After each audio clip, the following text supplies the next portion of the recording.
때 저를 아주 가장 열렬하게 맞아준 것들이 있었습니다. 여러분 뭔지 아세요? 네? 다름 아닌 잡초들이었습니다. 제가 일주일에 한 번 정도 겨우 이렇게 깔뚱말뚱하는데 2주간 내버려 두었더니 이 잡초들이 잔디뿐만 아니라 그 오래된 그 멀치로 깔려져 있는 집 주위의 화단까지 아주 무성하게 자랐습니다. 물론 요거는 아닌데 이 정도까지는 아니에요. 제가 잡초들을 내버려 두면서 이게 본 것들이 자세히 보면서 제가 뭘 발견했는가? 줄기가 아주 두껍게 자랐더라고요. 그래서 꽃까지 피었습니다. 잡초꽃 아세요? 제가 사실 참 무지했던 것 같아요.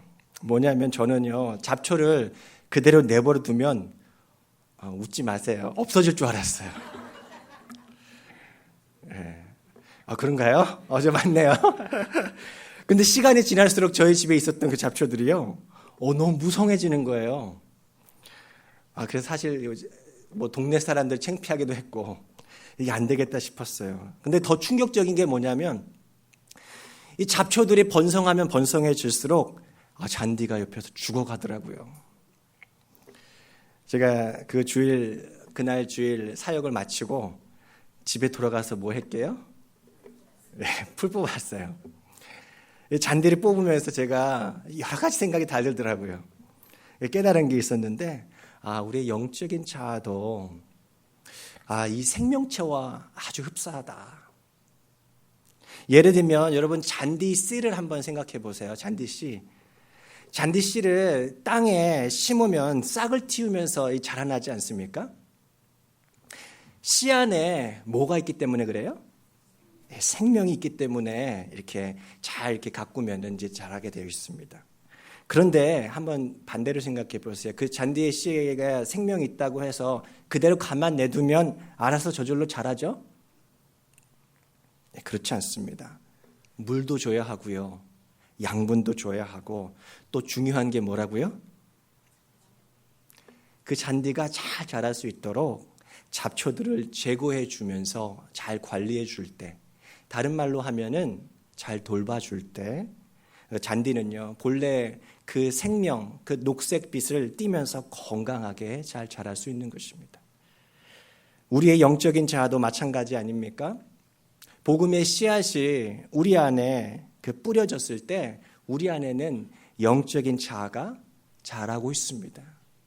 우리가 느끼든 느끼지 않든 우리 안에는 영적인 자아가 자라고 있어요. 여러분 그러면 그대로 내버려 두면 알아서 잘 자랄까요? 돌봄이 필요해요. 돌봄이. 두 가지로 살펴볼 수 있는데요. 첫 번째는 이거예요. 우리는 우리의 영적인 자아를 스스로 돌볼 줄 알아야 합니다. 여러분 영적으로 성장하길 원하시는 분들이 참 많이 계세요. 그래서 저에게 목사님 예전에는 제가 뜨거웠는데 요즘에는 좀 차가워졌어요. 그렇게 하소연하시는 분들도 꽤 많이 계세요. 하나님께 더 가까이 나아가길 원하시는 분들이 정말 많이 계세요. 이양 신앙생활 하는 거 좀 더 예수 잘 믿고 싶어 하시는 분들 많습니다. 일주일에 적어도 한 번은 교회에 나와서 예배드리고 말씀 듣고 이렇게 기도하고 한다고 하고 계시면은요 잘하고 계시는 거예요. 양분을 주는 일 잘하고 계시는 일입니다. 그런데 또 해야 할 일이 있습니다. 뭐라고요? 내 영성의 성장에 방해되고 있는 그 잡초들이 뭔가 그것들을 확인해서 제거해 주어야 합니다. 제 청년 시절 때 벌써 그러니까는 저희가 아주 젊은데요. 저희 청년 때 생각해보면 20년 전이에요. 벌써. 그 20년 전에 제 청년부 때 저희 목사님께서 도전하셨던 적이 있었습니다. 저희 청년 때. 여러분들 신앙이 안 자란다고 삶이 안 변한다고만 하지 마시고 한번 새벽기도 1년간 나와보세요. 이러시더라고요. 그 당시 제가 굉장히 충격적이었나 봐요. 아니 무슨 새벽에 잠이 많아서 못 와 나는 무슨 말이야 이렇게 생각했던 것 같아요. 그런데 여러분 새벽기도를 매일매일 하다 보면은요 어떻게 됩니까? 삶의 시간을 그 새벽기도에 마치지 않으면 못해요. 밤에 늦게 자서는요, 아침에 못 일어나요. 자연스럽게 밤늦게 자면서 게임하고, 뭐 동영상 보고, 막 인터넷 하는 그 잡초가요, 제거되는 거예요. 단지 새벽 기도를 해서만이 아니라 그 잡초를 제거가 되니까 그렇다라는 거죠. 여러분들의 영성을 조금씩 죽여가고 있는 그 여러분의 삶의 잡초는 뭐가 있어요? 어떤 분에게는요, 이 건강에 굉장히 좋을 수 있는 그 취미생활이 될 수 있는 그 운동, 스포츠가 자신의 그 영성을 방해하는 잡초가 되는 경우도 있습니다. 운동에 중독이 되기도 하더라고요. 예배와 그 신앙생활이 언제나 그 운동에 뒷전이 되는 경우도 참 많습니다. 잡초가 너무 무성하게 자라고 있는 거예요. 또 어떤 분께는요, 스마트폰이 잡초가 되는 경우도 있는 것 같아요. 여러분들 요즘에는 요즘 세대를 Z 세대라고 하거든. G 세대라고 하는데요. 요즘의 G 세대들은요, 그 전의 세대인 밀레니엄 세대보다 스마트폰을 끼고 살아요. 근데 젊은 세대만이 아니라 우리 많은 분들께서 스마트폰을 끼고 살아요. 동영상을 보는데 동영상이 굉장히 유익한 것들이 참 많은데 어떻습니까? 가만히 보고 있으면 동영상을 낳고 계속해서 이어지는 동영상 속에서 헤어나오지 못하는 경우도 참 많아요. 쓸데없는 동영상에 빠져 있는 거죠. 말씀 보고 기도할 시간은 없어요.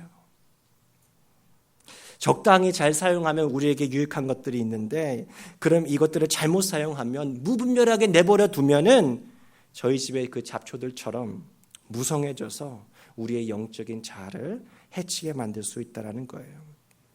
그런가 하면은요, 이 돌봄은요, 내 자신을 넘어서 내 주변의 연약한 자들을 돌보는 것으로 확장이 되어야 합니다. 오늘 말씀에서 사도 바울은요, 바나바에게 이렇게 얘기하지 않습니까? 우리가 주의 말씀을 전한 각 성으로 다시 가서 형제들이 어떠한가 방문하자. 우리 몇 주 전에 이 단어를 한번 살펴본 적이 있습니다. 이 방문하다라는 단어인데요. 이 방문하다라고 번역된 이 헬라어 동사는요, 에피스켑토마이라고 합니다. 뜻이 뭐냐면은요, 찾아가서 살펴보는 거예요. look upon 하는 거예요. 자세히 보는 거예요. 돌보는 거예요. 오늘 말씀을 기록한 누가는요, 앞에서 하나님께서 이방인 고넬료를 하나님 백성으로 삼기 위해서 직접 방문하신 그 모습을 하나님께서 돌보셨다, 그렇게 설명하고 있습니다. 돌보셨다. 또 7장에서는 이렇게 얘기해요.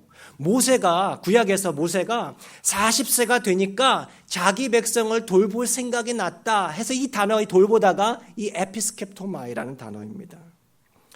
그런가 하면 이 마태복음에서 이 단어를요, 좀 더 구체적으로 설명해 줍니다. 언제 나온지 아세요? 예수님께서 마지막 심판주로 오실 때, 그때 반드시 내가 잊지 않고 짚고 넘어갈 것이 있다라고 하시면서 말씀해 주시는 것이 있어요. 우리가 주의 깊게 들어야 하는 말씀입니다. 그게 뭡니까?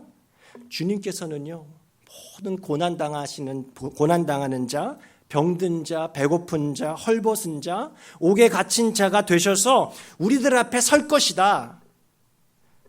근데 우리가 그 지극히 작은 자를 돌보았느냐? 아니면 외면했느냐? 내가 그거 묻겠다라고 얘기하세요. 그래서 이렇게 말씀하시지 않습니까? 헐벗었을 때 옷을 입혔고, 병들었을 때 돌보았고, 옥에 갇혔을 때 와서 보았느니라. 여기서 말하는 이 돌보다라는 이 단어가 이 단어 아닙니까? 에피스켑토마이라는 단어입니다. 여러분, 우리 주님을 나중에 만나게 될 텐데요. 그때 주님으로부터 칭찬 들으실 만한 일을 제가 말씀드릴게요. 우리는요, 굉장히 거창한 일을 해야 된다고 생각하는 경향이 있어요. 하지만 그런 것 같지 않아요. 주님께서 우리에게 분명히 물으실 거예요. 작은 자를 섬겼는가? 우리 교회에 연로하신 분들이 참 많이 계세요.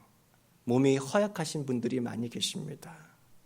외로우신 분들도 많이 계세요. 그분들 찾아 뵈세요. 전화를 한 통화 해주셔도 좋고요. 음식 하나 갖다 주셔도 좋고요. 기회입니다.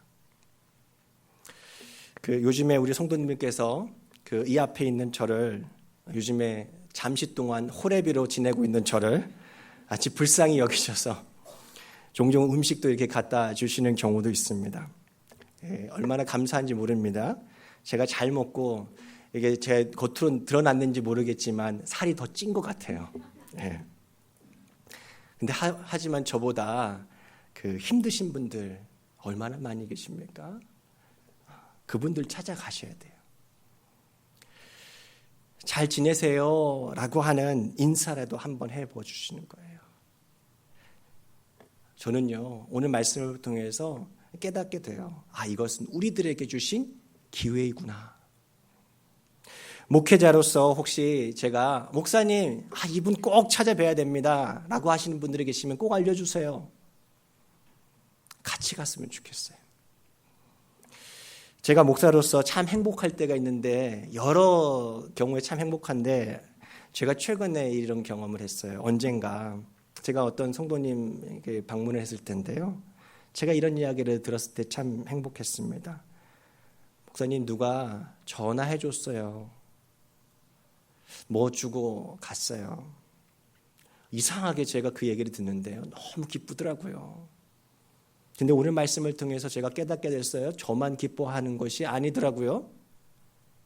그분과 함께 하시는 예수님께서 무척 기뻐하실 것이란 사실입니다.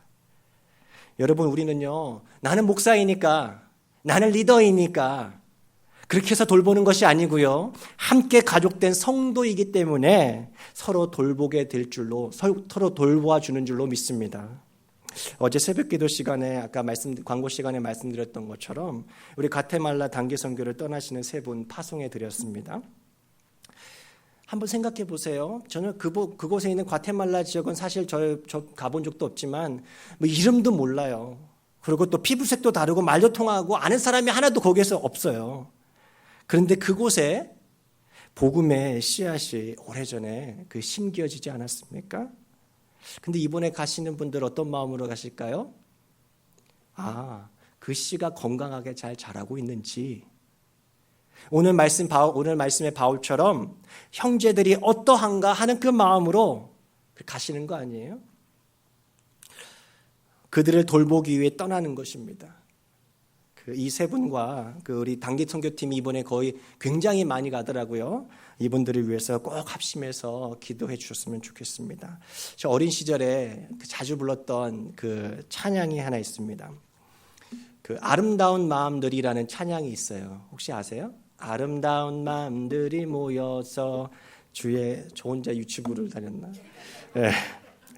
네. 그 찬양 가운데 2절에 이런 가사가 있습니다. 들어보세요. 이 다음에 예수님을 만나면 우린 뭐라 말할까?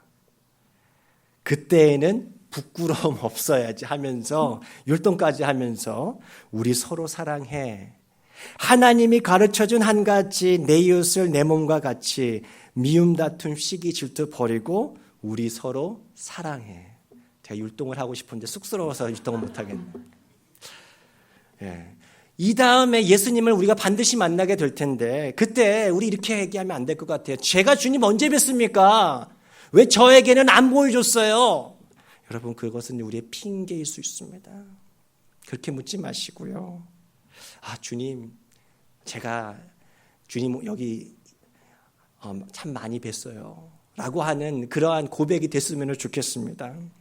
어떤 성도님께서 이렇게 아침마다 기도하신다고 했어요. 제가 그 이야기를 들었을 때 참 도전이 되었습니다. 어떻게 기도하냐면요, 이렇게 기도해요. 하나님, 오늘 누구를 찾아뵐까요? 어떻게 그분을 도와드릴까요? 문자를 한번 제가 넣어드릴까요? 중보 기도를 할까요?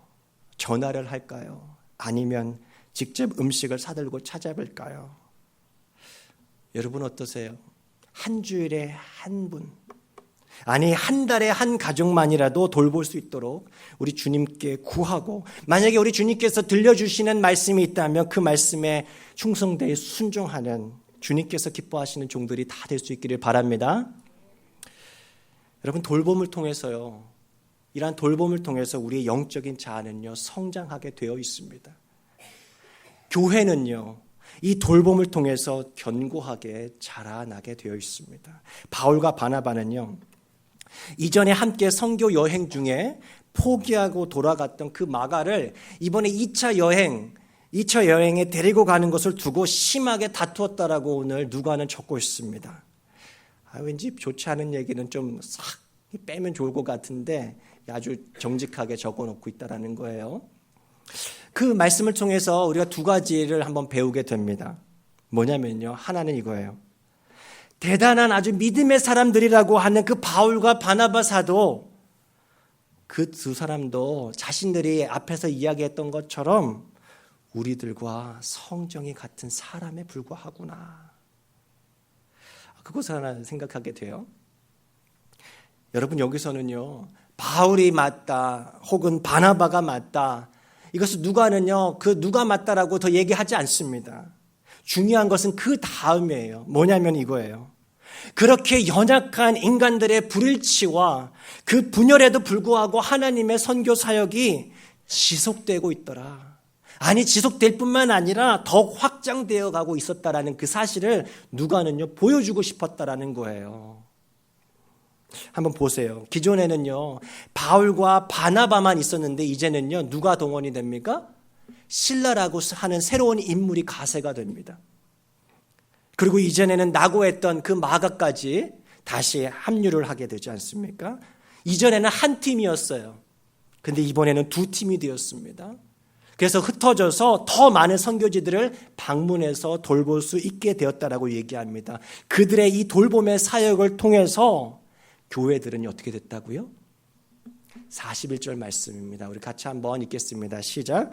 수리아와 길리기아로 다니며 교회들을 견고하게 하니라. 그들의 돌봄을 통해서 교회들이 견고하게 되었다라는 얘기입니다. 견고하게 되었다라는 그 단어를요, 영어로는요 이렇게 썼어요. 그래서 strengthen the churches 이렇게 얘기했습니다. 그런데 이 원어로 살펴보니까 이 본래 그 숨은 의미가 있다라는 것을 보게 됩니다.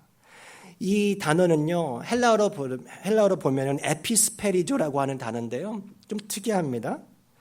지지하다, 더 강화시키다라는 의미인데, 이거는 합성어예요. 두 단어가 합해진 단어인데, 어디 위에를 뜻하는 에피라는 단어와 접두어와 이 스페리조, 굳게 하다라는 뜻하는 이 단어가 합쳐져 가지고 만들어진 합성어예요. 그래서 이 뜻이 뭐냐면은요, 위를 떠 받쳐서 굳건하게 해주다라는 거예요.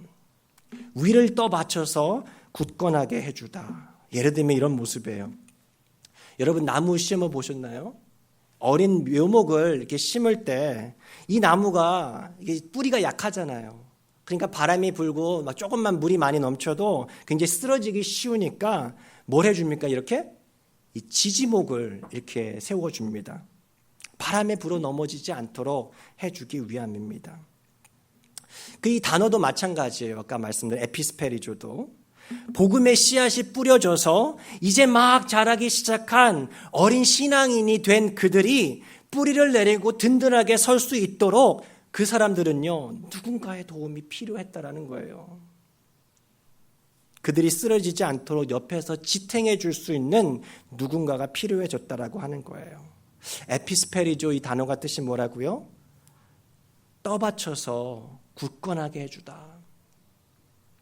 영적으로 누군가를 굳건하게, 견고하게 해준다라고 하는 사실은요, 그 말은요, 결국에는 이런 거예요. 내가 그 사람 위에 내가 밟고 일어서서 내 자신을 드러내는 것이 아니고요, 그 사람 밑에서 그 사람이 굳게 설 수 있도록 받침 역할을 해주는 것이다라는 거예요.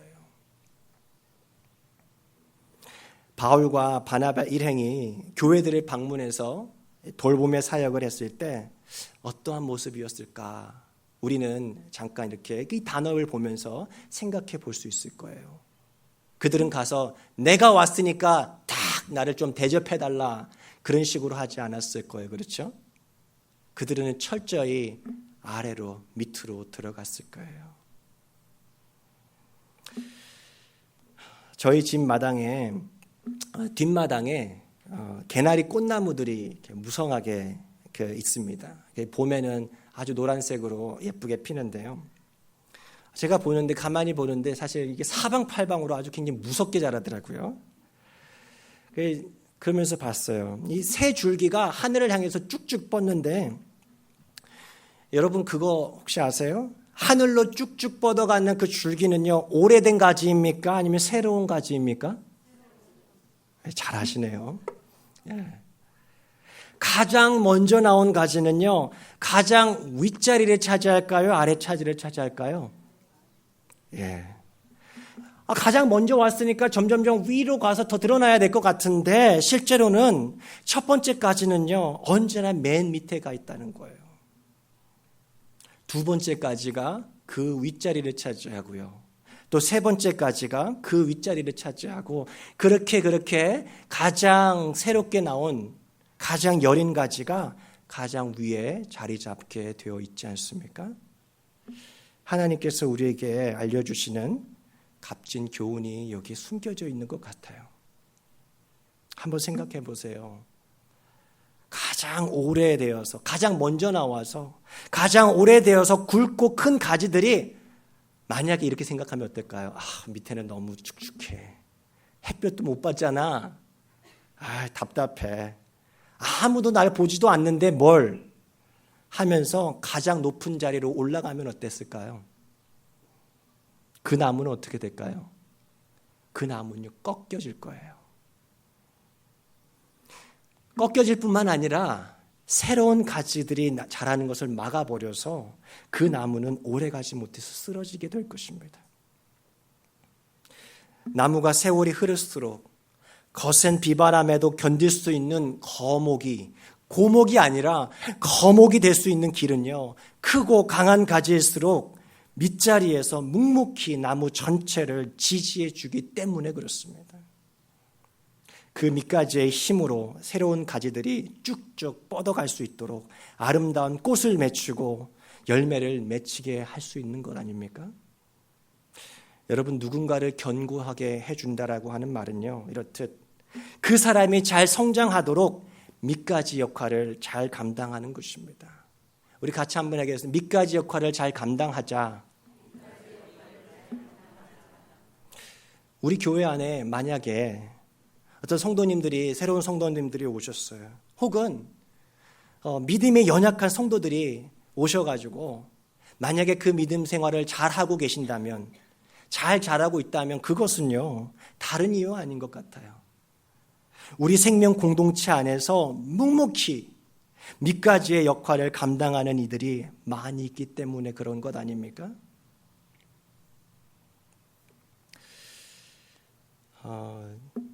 우리 다음 화면을 보여주시면은요, 이게 어디 꽃일까요? 네. 며칠 전은 아니고, 제가 학교를 다녀오고 나서 교회 처음 왔을 때, 저희 집에서 아주 잡초들이 이렇게 환영을 해줬잖아요. 저희 교회 왔는데 이 꽃들이 이렇게 환영을 저에게 해주더라고요. 그날따라 아침 날씨가 너무너무 화창했었습니다. 교회 주차장에 제가 주차를 하고 차를 내리고 이제 하는데 저를 이렇게 맞이해 주는 것 같았어요. 너무 예쁘게 핀 꽃들을 제가 그냥 보고 가려니까 저에게 이런 얘기가 나 좀 찍어가. 네. 그래서 어쩔 수 없이 사진에 제가 담아두었습니다. 여러분 이 꽃들이 알아서 거기서 잘 자랐겠죠? 가만히 두면 자라지 않았습니까? 아니에요. 누군가의 돌봄이 있었으면 틀림없습니다. 보이지 않는 곳에서, 낮은 곳에서 주님께 예배드리는 이 예배당을 더 아름답게 만들고 또 이곳에 오는 우리들이 모두가 잘 예배드릴 수 있도록, 신앙생활 잘 할 수 있도록 계속해서 열매를 맺어가면서 쭉쭉 뻗어나갈 수 있도록 하기 위해서 누군가가 밑가지 역할을 감당했기 때문에 그렇지 않습니까? 여러분, 우리 영적인 자아가 날마다 성장하게 되기를 진심으로 바랍니다. 돌봄의 사역을 통해서 내 자신과 내 형제 자매가 더 건강하게 자랄 수 있도록 우리 열심을 낼 수 있기를 바랍니다. 여러분, 신앙 깊어지고 계세요? 신앙이 깊어질수록 기꺼이 누군가의 밑가지가 되어서 그렇게 그들을 견고하게 세워주는 우리 믿음의 사람들이 다 되실 수 있기를 진심으로 바랍니다. 우리 같이 일어나셔서 우리 찬양으로 결단하기를 원합니다.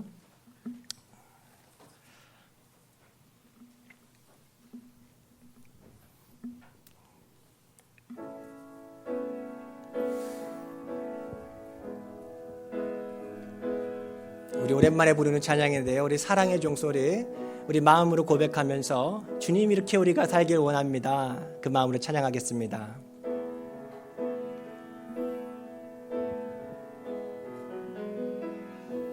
주께 두 손 모아 비나니 크시는 종 베푸사 밝아오는 이 아침을 환히 비춰주소서. 오 주, 우리 모든 허물을 보혈의 피로 씻기어 하나님 사랑 안에서 행복을 갖게 하소서. 서로 믿음 안에서 서로 소망 가운데 서로 사랑 안에서 손잡고 가는 길. 오 주, 사랑의 종소리가 사랑의 종소리가 이 시간 우리 모두를 감사하게 하여 주소서. 이 시간에는요, 우리 옆에 계신 지체들과 우리 손잡고 한번 찬양하기 원합니다. 주님 사랑의 종소리가 우리 가운데 가득가득 들려지기 원합니다. 충만하게 채워지기 원합니다. 우리 그 마음으로 우리 손잡고 같이 우리 찬양하겠습니다. 주께도